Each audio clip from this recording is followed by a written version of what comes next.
I was in this play in 1996, and I remember singing this song, "In my flying fast chair, I can go anywhere." So that was a really great song to sing. The song is called "A Flying Fast Chair," and I don't know, it just made me think I really can go anywhere, and NAC makes that possible. I feel like I can take over the world.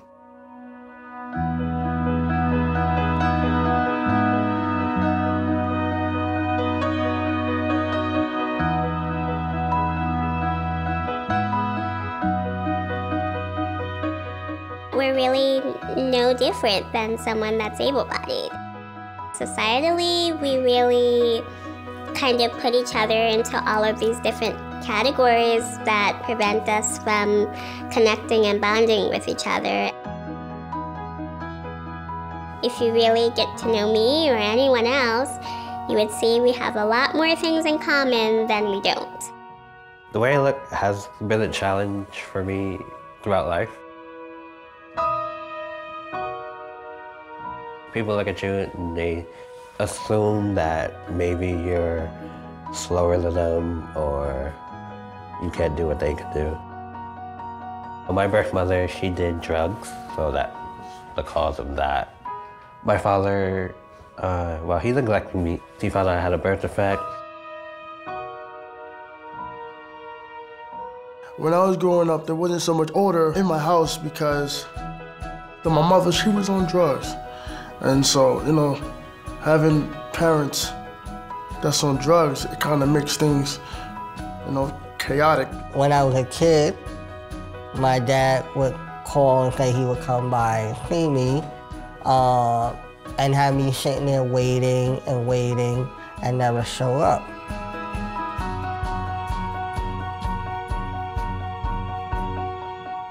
It's like when you're a kid and you're waiting by that window, and that's what I was doing.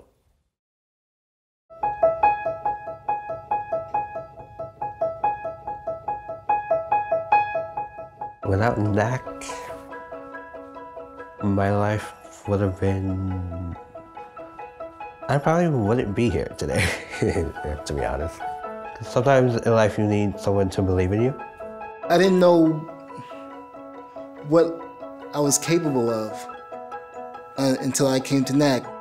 When I turned 7 officially is when I returned home, but New Alternatives had a huge hand in making sure that that happened and helped supported my family to get an accessible apartment, to take parenting classes, really so that they can integrate me within my family as best as they could. When I came to NAC and I met, my adoptive mother, and I got a chance to see what life was like outside of the foundling, it really just changed the way that I felt about myself. I felt more like a person, I felt like I was someone who was a part of an actual family and not someone who was just being taken care of. I was growing up in hospitals at first, and then I came to NAC when I was 5, and then I think my first foster home, I was 6.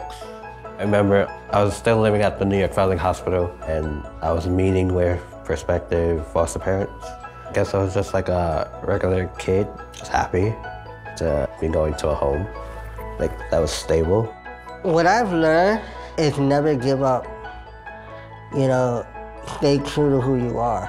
After 6 years of being on a waiting list for an apartment, I finally got it. And that is a huge challenge that people with disabilities face. NAC has helped me move past the MR through the support with the tutoring. I want to go to college for 100%. I know once I get to college and get my degree, I'll become a teacher.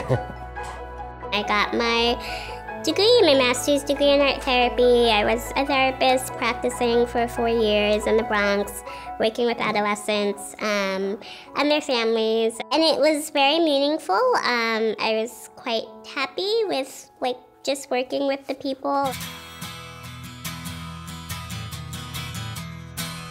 New Alternatives for Children, or NAC, was formed because there were children living in sterile hospital wards. Kids belong in families. They have to live in the community.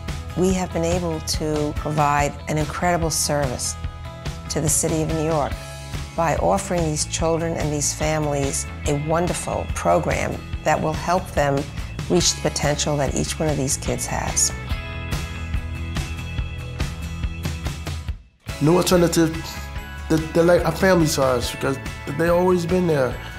Like if I ever have a problem, you could always call them firsthand and speak to whoever, and they always try to help. Every time we see a child achieve permanency, that makes all of us at the agency, not just me, but everybody, feel great about the work that they do. And it's hard work. Sometimes when somebody's in your life for so long, you really don't know how it has started. You just know that they've always been there. No Alternatives has always been there. We have to continue NAC in every way possible.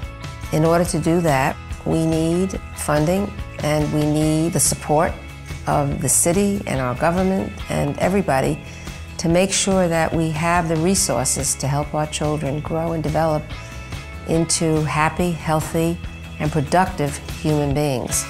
I've been working at St. Barnabas since April. I work at the car center. I'm a father. I work full-time at another nonprofit called Adaptive Design. I am a graduate student in the process of completing my master's thesis. I was looking at the letters, the acronym NAC, and I thought to myself, well, if I turn them around, if I reverse them, they spell the word can. And I thought, wow, NAC spelled backwards is can. So I told Arlene about it, and she really liked the idea. And to this day, our motto is, NAC Kids Can.